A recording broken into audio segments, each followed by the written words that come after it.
Hello നമസ്കാരം. ഇന്ന് ഞാനിവിടെ ഉണ്ടാക്കാൻ പോകുന്നത് സ്വീറ്റ് കോൺ വെച്ചിട്ടുള്ള, അതായത് ചോളം വെച്ചിട്ടുള്ള 4 റെസിപ്പീസാണ്. അപ്പോൾ ഇതെങ്ങനെയാണ് ഉണ്ടാക്കുന്നതെന്ന് നമുക്ക് നോക്കാം.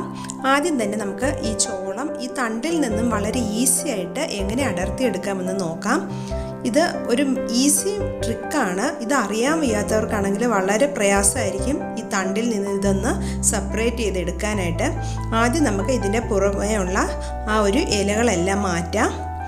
പിന്നെ ഇതിൻ്റെ അകത്തിൽ ഇതുപോലത്തെ നാരുണ്ട്, അതെല്ലാം കംപ്ലീറ്റ് ആയിട്ട് ഒന്ന് മാറ്റിയെടുക്കുക. അപ്പം ഞാൻ 2 ചോളവും ഇതുപോലെ വൃത്തിയാക്കി എടുത്തിട്ടുണ്ട്. ഇനി ഞാൻ ജസ്റ്റ് ഇതൊന്ന് കഴുകിയെടുക്കും. ഇതുപോലെ ഞാൻ കഴുകി എടുത്തിട്ടുണ്ട്. ഇനി ഞാനിത് എങ്ങനെയാണ് ഇതിൻ്റെ അല്ലികളെല്ലാം അടർത്തുന്നതെന്ന് പറയാം. ഒരു കത്തി വെച്ചിട്ട് അതിൻ്റെ എഡ്ജ്, ആ കത്തിയുടെ എഡ്ജ് വെച്ചിട്ട് ജസ്റ്റ് ഒരു റോയിൽ അതിൻ്റെ നടുക്കായിട്ട് ഇങ്ങനെ ജസ്റ്റ് ഒന്ന് പ്രസ് ചെയ്ത് കൊടുക്കുക.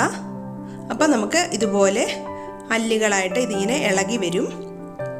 ഈ ഫസ്റ്റ് ഒരു റോ ഇങ്ങനെ എടുത്തു കഴിയുമ്പോൾ തന്നെ നമുക്ക് വളരെ ഈസി ആയിട്ട് ബാക്കിയുള്ള റോസും ഇങ്ങനെ നമുക്ക് അല്ലികളെല്ലാം എടുക്കാനായിട്ട് ഈസി ആയിരിക്കും. ഇനി നമുക്ക് എന്താ ചെയ്യേണ്ടതെന്ന് വെച്ചാൽ ഈ കൈ വെച്ച് തന്നെ ഇങ്ങനെ ജസ്റ്റ് ഒന്ന് വിടുവിച്ച് കൊടുക്കുക. ഇത് ഒന്ന് പ്രസ് ചെയ്ത് കൊടുത്താൽ മതി.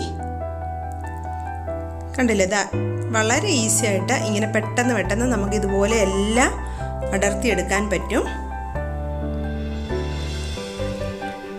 ഇങ്ങനെയും ചെയ്യാം, അല്ലെങ്കിൽ ആ കത്തി വെച്ചിട്ട് തന്നെ അതിൻ്റെ എഡ്ജ് വെച്ചിട്ട് തന്നെ ഇതുപോലെ ജസ്റ്റ് ഒന്ന് പ്രസ് ചെയ്ത് കൊടുത്താൽ മതി. വളരെ ഈസി ആയിട്ട് തന്നെ നമുക്കിത് ഇങ്ങനെ അടർത്തിയെടുക്കാൻ പറ്റും.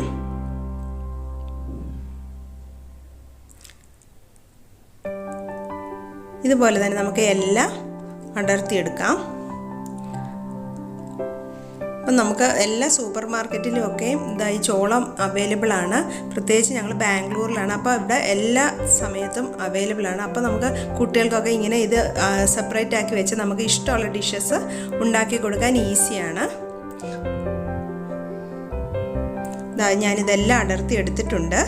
ഇതുപോലെ തന്നെ ഞാൻ 2 ചോളവും അടർത്തി എടുക്കുവാണ്. ഒരു കത്തി വെച്ചിട്ട് നമ്മൾ ഇങ്ങനെയാണ് ചെയ്ത് കൊടുക്കുന്നത്.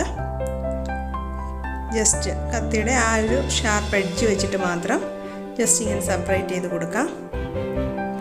ഇത് ഞാൻ എല്ലാം അടർത്തി എടുത്തിട്ടുണ്ട്. ഇതിന് കൈ വെച്ചിട്ട് ജസ്റ്റ് അതൊന്ന് സെപ്പറേറ്റ് ആക്കുക. ഇനി ഞാനിതൊന്ന് കുക്ക് ചെയ്യുന്നത് 1 ടേബിൾ സ്പൂണോളം വെള്ളം ഒഴിച്ചിട്ട് ഇത് ഞാൻ മൈക്രോവേവിൽ വെച്ചിട്ടാണ്, അവനിൽ വെച്ചിട്ടാണ് ഇത് കുക്ക് ചെയ്യുന്നത്. അവനില്ലെങ്കിൽ നമുക്ക് ഇത് ഒരു ഇഡലി പാത്രത്തിൻ്റെ തട്ടിലേക്ക് കുറച്ച് വെള്ളം ഒഴിച്ചിട്ട് വേറൊരു പാത്രത്തിലായിട്ട് വെച്ച് ആവി കയറ്റി വേവിച്ചെടുത്താലും മതി. ഇതിപ്പോൾ ഞാൻ മൈക്രോവേവിൽ ഇത് എങ്ങനെയാണ് കുക്ക് ചെയ്യുന്നത് കാണിച്ചു തരാം. ജസ്റ്റ് അവനിലോട്ട് വെച്ചിട്ടുണ്ട്. അതിനുശേഷം ഞാൻ 3 മിനിറ്റാണ് സെലക്ട് ചെയ്യുന്നത്. അതിനുശേഷം സ്റ്റാർട്ട് ബട്ടൺ പ്രസ് ചെയ്യും. ഓരോ അവനിലും ഡിഫറെൻറ്റ് ടൈം ആയിരിക്കും. 3 മുതൽ 5 മിനിറ്റ് വരെ നമുക്കിത് കുക്ക് ചെയ്യാനായിട്ട് എടുക്കാം. ഇപ്പം ഞാനിത് 3 മിനിറ്റായി കുക്കായിട്ടുണ്ട്. ഇത് ഒരല്പം 1 ടേബിൾ സ്പൂണോളം വെള്ളമേ ചേർത്തിട്ടുള്ളായിരുന്നു. ഇനി നമുക്കിതിന് റെസിപ്പീസ് ഉണ്ടാക്കാം. ഫസ്റ്റായിട്ട് ഞാൻ ഉണ്ടാക്കുന്നത് അമേരിക്കൻ പെപ്പർ ആണ്. അതിനായിട്ട് ഇതിലേക്ക് കുറച്ചെടുത്തിട്ട് ഒരു 1/4 ടീസ്പൂൺ ഉപ്പും 1/4 ടീസ്പൂൺ ബട്ടറും ചേർത്തു.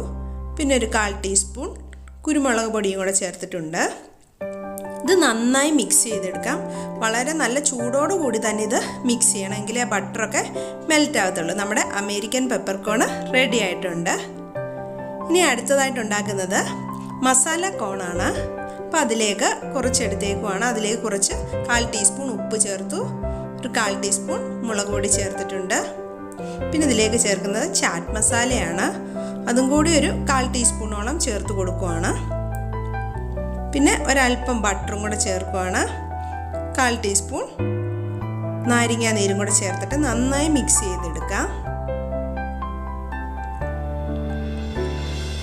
നമ്മുടെ മസാല കോണും റെഡി ആയിട്ടുണ്ട്. അടുത്തതായിട്ട് ഞാൻ ഉണ്ടാക്കുന്നത് ചില്ലി ബട്ടർ കോണാണ്. ഇനി ഞാൻ കോണിലേക്ക് ഒരു 1/4 ടീസ്പൂൺ ഉപ്പും 1/4 ടീസ്പൂൺ ബട്ടറും ചേർത്തു. ആദ്യം ഈ ചൂടോടുകൂടി തന്നെ ഈ ബട്ടർ മെൽറ്റ് ആവാനായിട്ട് ഇത് രണ്ടും കൂടി നന്നായി മിക്സ് ചെയ്യാം. അതിനുശേഷം ഞാൻ എടുത്തിരിക്കുന്നത് ഒരു പച്ചമുളകും കുറച്ച് മല്ലിയിലയും കൂടാണ്. ഇത് നന്നായി ഒന്ന് ചതച്ചെടുക്കണം. ഇതുപോലെ ചതച്ചെടുത്തു. അതും കൂടി ചേർത്തിട്ട് നന്നായിട്ടൊന്ന് മിക്സ് ചെയ്തെടുക്കാം. അപ്പം നമ്മൾ വേവിച്ച് വെച്ചിരിക്കുന്ന കോണിൽ നിന്നും കുറച്ചായിട്ടാണ് എടുത്തിരിക്കുന്നത് ഇത്. ഇനി അടുത്തത് ഉണ്ടാക്കുന്നത് ചീസ് കോണാണ്. ഈ കോണിലേക്ക് 1/4 ടീസ്പൂൺ ഉപ്പ് ചേർത്തു, കുറച്ച് ബട്ടർ ചേർത്തു, പിന്നെയും കുറച്ച് ചീസും കൂടെ, ഗ്രേറ്റഡ് ചീസാണ്. പിന്നെ 1/4 ടീസ്പൂൺ പെപ്പറും കൂടെ ചേർത്ത് നന്നായി മിക്സ് ചെയ്തെടുക്കാം. ഈ ബട്ടറും ചീസും ഒക്കെ നമ്മുടെ ഇഷ്ടം അനുസരിച്ച് നമുക്ക് അളവ് കൂട്ടാം. അപ്പോൾ നമ്മുടെ ചീസ് കോണും റെഡി ആയിട്ടുണ്ട്. വളരെ ഈസി ആയിട്ട് നമുക്ക് 4 വെറൈറ്റി ആയിട്ടുള്ള കോണ് നമ്മൾ റെഡിയാക്കി എടുത്തിട്ടുണ്ട്. ഇത് പ്രത്യേകിച്ച് നല്ല ഹെൽത്തിയാണ്, കുട്ടികൾക്കൊക്കെ കൊടുക്കാൻ വൈകുന്നേരങ്ങളിൽ നല്ലൊരു ഡിഷാണിത്. അപ്പോൾ എല്ലാവർക്കും എൻ്റെ വീഡിയോ ഇഷ്ടമായെന്ന് കരുതുന്നു. Thanks for watching. ഇനി ഞാൻ നല്ലൊരു വീഡിയോയുമായി വരുന്നതായിരിക്കും. ബൈ.